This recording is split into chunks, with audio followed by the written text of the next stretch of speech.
Des manchettes annoncent une crise, les investisseurs vendent, et le mot « récession » revient à dominer.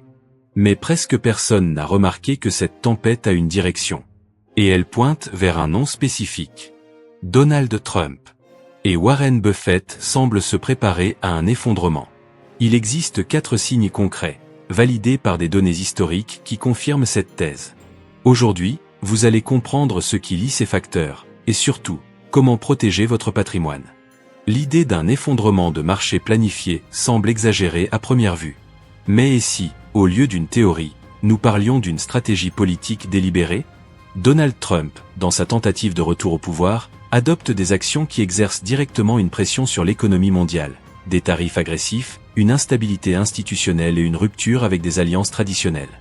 Ces attitudes, prises isolément, seraient déjà alarmantes. Ensemble, elles forment un schéma. D'un autre côté, Warren Buffett réagit de manière presque opposée. Il vend des actions, accumule des milliards en liquidités et ne conserve que des entreprises ayant une forte présence internationale. Ce n'est pas de la panique. C'est un calcul. La thèse de cette vidéo repose sur une prémisse claire. Tandis que Trump crée de l'instabilité, intentionnellement ou non, Buffett se positionne pour tirer parti de la valeur au moment du retournement. Et si c'était vraiment un crash planifié? Si c'était une manière de faire chuter les taux d'intérêt, d'alléger la dette américaine et de réécrire les règles du jeu? Les 4 facteurs que nous allons explorer ci-après ne laissent aucune place au hasard. La question est la suivante. Attendez-vous que le système vous protège ou vous préparez-vous déjà comme Buffett? En commençant par la première pièce de ce puzzle, qui est la guerre commerciale. C'est un déclencheur historique de crise profonde. Un exemple est en 1930, lorsque les États-Unis ont approuvé la loi Smoot-Hawley, imposant des tarifs élevés sur les produits importés. Le résultat fut la plus grande dépression économique du siècle. Le marché a perdu près de 90% de sa valeur. Warren Buffett connaît cet épisode en détail. Et c'est pourquoi il observe avec prudence l'escalade actuelle des tarifs promus par Trump. En 2025, les tarifs sont revenus avec force, y compris ici dans l'Union européenne.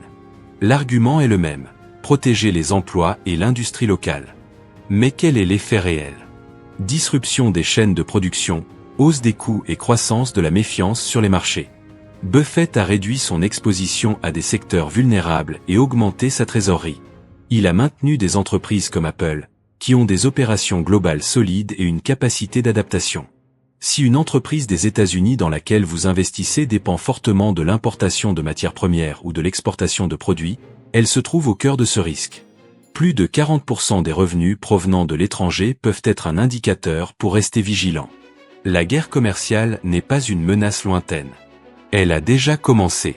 Et ceux qui ignorent ce facteur courent le risque de voir leur portefeuille être touché là où cela fait le plus mal, dans la marge bénéficiaire. Et ceci n'est que la première ligne de front.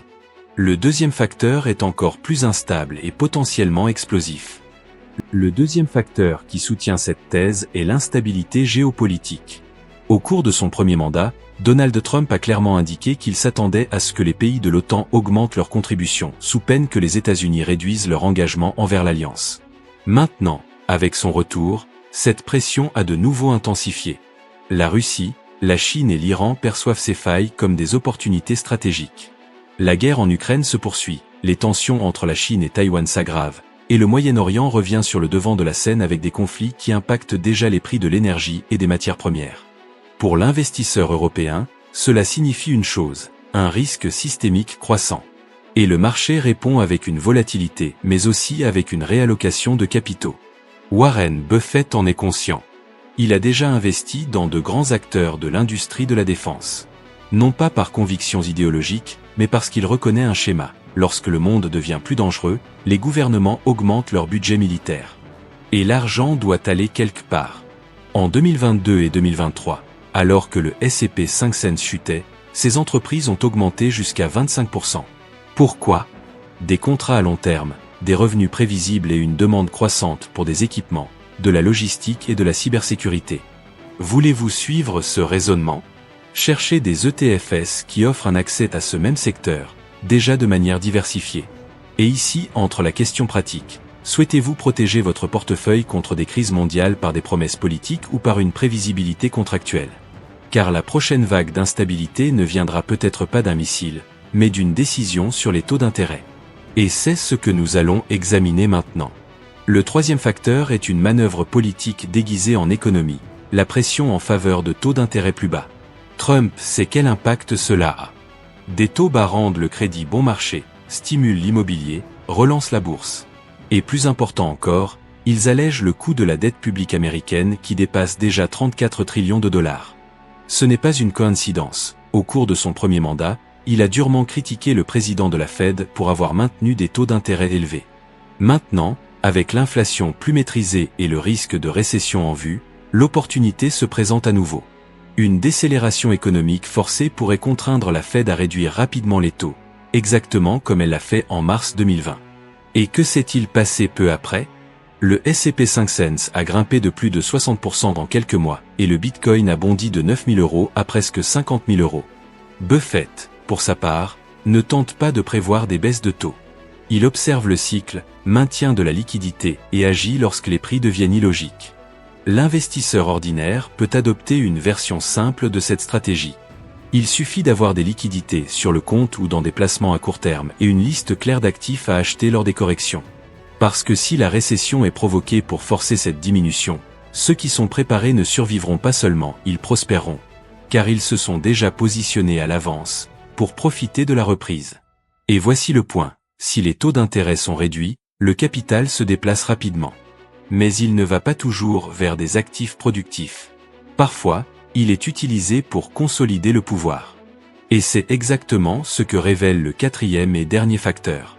Le dernier facteur est peut-être le plus dangereux, car il ne se manifeste pas dans les graphiques. C'est l'utilisation stratégique du chaos comme outil de pouvoir. Trump a toujours prospéré dans des environnements instables. Plus il y a de bruit, plus il a de l'espace pour changer les règles. Les crises économiques, politiques et diplomatiques offrent exactement cela. Une justification pour des mesures extraordinaires, une expansion du pouvoir exécutif et une redéfinition des institutions. Durant les moments de panique, les décisions impopulaires sont plus faciles à mettre en œuvre. Les règles fiscales sont assouplies. L'action de la Banque centrale devient la cible d'une intervention indirecte. Et les alliances traditionnelles peuvent être rompues sous prétexte de protéger les intérêts américains. Cet environnement instable engendre la méfiance. Lorsque les investisseurs perçoivent que les règles du jeu peuvent changer d'un jour à l'autre, le capital commence à fuir. Les monnaies perdent en force. Et les actifs autrefois considérés comme sûrs commencent à être réévalués. C'est pourquoi Buffett préfère attendre avec des liquidités. Il comprend que lorsque tout le monde est incertain, c'est là que surgissent les meilleures opportunités. Pas lorsque tout le monde est inquiet ou optimiste, mais quand ils vendent par peur irrationnelle. Mais cela exige une préparation. Vous désirez une protection réelle ? Diversifiez la base de votre portefeuille. Incluez différentes monnaies. Privilégiez les entreprises ayant une présence mondiale et des revenus répartis à travers les continents. Car la prochaine crise pourrait ne pas venir d'un graphique ou d'une donnée économique, mais d'un coup de stylo. Et lorsque cela se produira, votre capacité de réaction sera votre plus grand atout. Mais se protéger n'est que la moitié du plan. Et maintenant, dans la partie finale, nous allons rassembler tout cela dans un checklist pratique, afin que vous transformiez la théorie en action. Car, qu'elle soit planifiée ou non, quelque chose de grand est sur le point de se produire. Fino a questo punto, abbiamo analizzato lo scenario. Ora arriva la parte più importante, il piano d'azione. Perché capire il rischio non serve nulla, se non lo trasformi in decisioni concrete. Tutto parte dalla base, la tua riserva d'emergenza. E questa non è negoziabile. Da 3 a 6 mesi del tuo costo di vita, protetti, liquidi, accessibili. Non è un investimento, è sopravvivenza strategica. Se qualcosa destabilizza il tuo reddito, la tua risposta non può essere vendere azioni in perdita. Hai bisogno di margine per respirare. Come costruire questa riserva? Automatizza. Definisci un importo fisso mensile. Consideralo una spesa obbligatoria. Potrebbero volerci mesi, forse un anno. Ma senza di essa, sei vulnerabile a qualsiasi instabilità, sia del mercato, sia della tua vita personale. Risolto questo punto, arriva il secondo pilastro, la liquidità. Avere una parte del portafoglio in contanti o in strumenti a reddito fisso a breve termine ti permette di agire quando gli asset rischiosi correggono. Buffett lo fa con centinaia di miliardi. Tu puoi farlo con 10, 20 o 30.000 euro. La logica è la stessa. Ora rifletti sulla composizione del tuo portafoglio. In tempi di incertezza, i settori anticrisi tendono a resistere meglio. Difesa, sanità, beni di prima necessità. Settori che continuano a funzionare anche quando lo scenario globale diventa imprevedibile. L'obiettivo qui non è crescere rapidamente, ma non affondare mentre tutto il resto crolla. E non possiamo dimenticare la diversificazione. Non solo tra aziende o settori, ma tra valute, paesi e regioni. Se l'euro si indebolisce, se il dollaro oscilla, se una borsa crolla mentre un'altra resiste, vuoi essere esposto in modo distribuito. Questo non elimina il rischio, ma impedisce che provenga tutto dalla stessa fonte. Un altro punto chiave, la costanza nei versamenti. Il cost averaging, cioè investire una cifra fissa, con regolarità, indipendentemente dal contesto. Questo attenua l'impatto delle oscillazioni. Acquisti di più quando i prezzi sono bassi, meno quando sono alti, ma non smetti mai di investire. La disciplina batte il timing.